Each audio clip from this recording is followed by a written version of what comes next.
Welcome back to Flying Upstream, the podcast where we spotlight those who've dared to defy the expected path and rise stronger because of it. Today, we're honored to welcome Sara Im. Sara grew up in Cambodia and endured 4 unthinkable years of captivity during the Khmer Rouge genocide, a period that claimed nearly 2 million lives. Through faith, inner strength, and an unshakable will to survive, she made it out, fled to the US, and went on to build a life rooted in hope, healing, and service to others.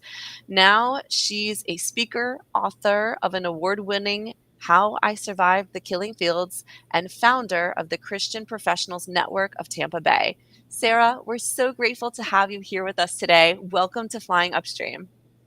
Thank you so much for having me today, Kristen. Amazing. Okay, let's get into this. Can you take us back to your life in Cambodia before everything changed? What were you doing and what was the world like for you? Oh, when I think about my life in Cambodia before the war, I love being there.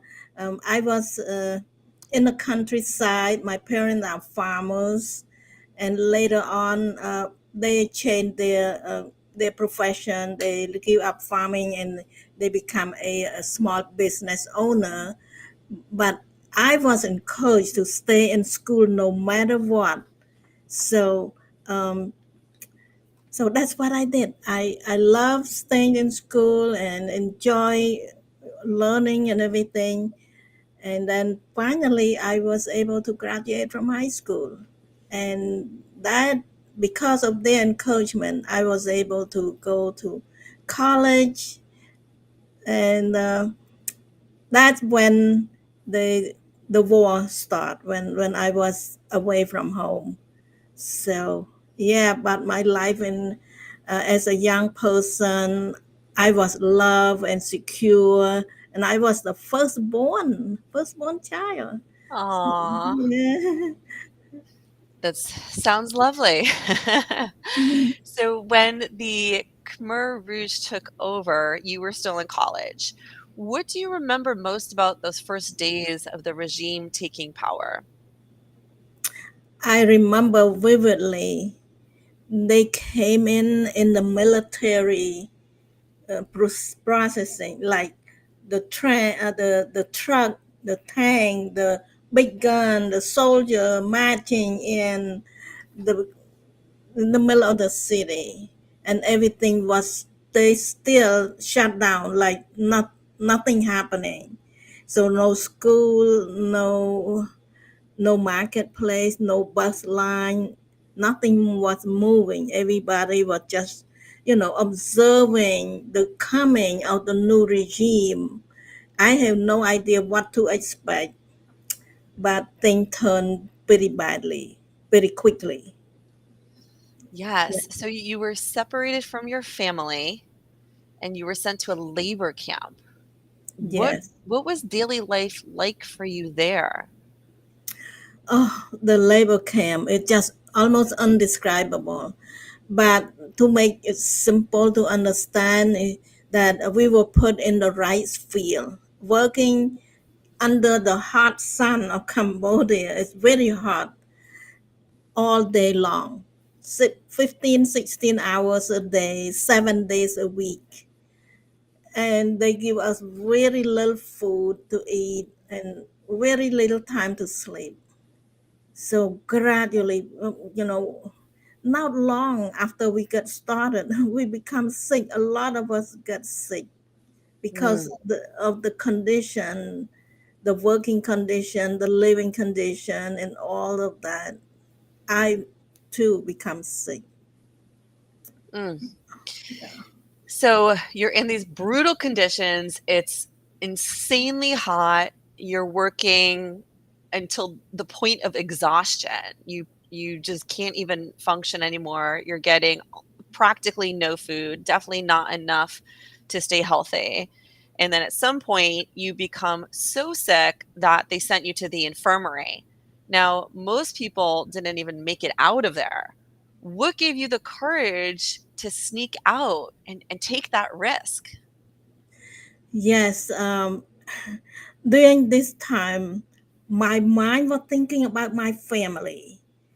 I was wondering what are they doing and how are they, and I wish I was there with them. So my mind was so glued thinking about them all the time. And I want to leave, I want to move back to my hometown, but I can't. There's no way. So now that I'm in the infirmary, I know this is not good because everybody was so sick, and if I stay there a little longer, I will accumulate more disease into my body. So I know I should not stay here long, and that's why I um, I pray. I pray to God, and at that time I believe barely, but I know for sure that there was God. There is God. So I pray to God, Lord God, please, please help me to live. And after praying for many, many nights, one morning I got up very early and I have a spark of energy that day. And I realized, I'm going to take a chance. I fled. I sneak out, and I went back to the work camp, and somebody saw me, and that person was a kind person, and she was trying to help me to not to get into trouble. So, and she found out that I'm very sick. I cannot work in the rice field. So she was able to talk to the kitchen people, and they was able to take me in to help out in the kitchen. So I was beyond grateful. I know God answered my prayer. Yeah. Wow. So you had an amazing moment. You found someone that was willing to help you, that showed kindness to you, and being able to go work in the kitchen from the rice fields was, huge, right? It Mhm. just Yeah. gave you some time to, I mean, I wouldn't say you were resting, but a different way to spend your day at least. Um, Hmm. was there a moment during that time when you began to feel a sense of hope again? I was. There was hope again. Well, hope never disappeared from me altogether, but after I work in the kitchen, I have my hope is growing back again. So it gave me a sense. I realized that I can recover. I will survive. I will survive, just like a song. I will survive. Aw, So, yes. And so you kind of realized, okay, I can get through this. mhm. And the hardship that you were in didn't stop you. You were pulled back into the fields. And how did you keep going mentally, emotionally, and spiritually? Believe it or not, I was disappointed when they told me to go back to the rice field. But and then something get to me, and I realized that I should be grateful that I had this time to work in the kitchen for several months. Now that I'm better, I feel better, so I can start all over again. So my health can sustain me for a while longer. So that's the moment I realized no matter how bad things are, we can always find something to be grateful for. So I was grateful for the opportunity to work in the kitchen. That's beautiful. And I really want to acknowledge that because you are absolutely right. So, and I think this is true for everybody in our everyday life. There are always things that are difficult. Anything from being in forced labor camps, working in race fields, to I got a flat tire in my car, and that's highly inconvenient for me in my life, right? And the whole Mhm. range in between. There's always things that are difficult for us. And even just finding that glimmer, that little spark of what we can be grateful for truly can sustain us, right? So Mhm. for example, you're having these grueling days working in the extreme heat, 16 hours a day, but maybe you could even be grateful that you were outdoors and you were getting fresh air. So Mhm. there's so many little bits to be grateful for. And I think that you acknowledging this at that point in your journey was probably pivotal and is what kept you going, right? Yeah. Okay, so eventually they did begin moving the camp that you were at deeper into the jungle. And that's when you got the idea you were going to escape, right? For real this time. So, what went through your mind when you made that decision? Well, what went through my mind was that if I didn't do it, if I don't escape now, I would never see my family again because the jungle is out of the way. It's far away from the national road, and I would not be able to find my way home. So that's what I was thinking, and just to think about the separation from my family forever and ever, I am willing to do anything because I need to get out of that situation. So I'm willing to risk my life for that. So yeah, The level of courage you had is amazing. It's just amazing. And you did escape with three friends in the middle of the night. How did you make it through that journey? And what was it like to finally see your hometown again and your family? yeah. With my friend's support, well, but at that time I was very frail because I've been working in the rice field and I've been sick on and off, on and off. So I lost all my weight. I was frail beyond recognition. But with the help of my friend, I have a little bit more courage, a little bit more hope, a little bit more faith. So we pulled it off from that jungle, from that captivity. We were free, so we keep walking, and when we see people, we ask for direction, how to go to Battambang. That's the province that my family should have been. And so we ask for direction, and we just follow direction and keep walking. It's the walk. It's no bus, no transportation. We had to walk barefoot and but with determination, with something ahead of us, we expect to see the beautiful thing that we're supposed um, to see in front of us. We keep walking, and of course, the journey is not as fast as I want to. There's some issue along the way, but to say the least, I finally made it to my hometown, Aw. and yeah, yeah. So, after being reunited with your family and beginning to recover, your mother urged you to leave again, but this time to find safety. What did that journey across the border into Thailand look like? Like, how Oh, scary was it? it was another scary escape because although um, we are free, but crossing the border is not easy because the Thailand, they have the guard to protect the border, and the border usually there were landmine. There's a lot of mine placing along the border. So I went not by myself, with my mom's cousin, and we wait at the border before we cross over. We wait for a few more people that can, that help us to know where to go, so we don't get lost in the border, in the jungle again. There's a jungle also.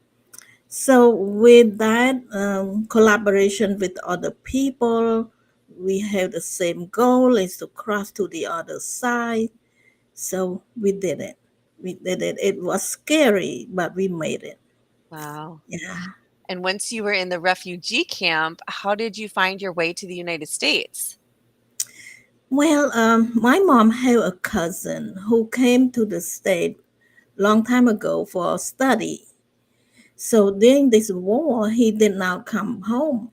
So he was still in the state. So that's what the hope that my mom was hoping I will find him and he will help us, help me. So I did some searching, and there was somebody in the camp already reached out to him, and we kind of made connection, and he was so kind to proceed to sponsor me to come. So Mhm. That's amazing. yeah. Many people would have given up, but you didn't. And looking back, what role do you think faith and love played in helping you survive and then rebuild? Oh my goodness, faith, faith and love. That's the biggest two value that I value the most.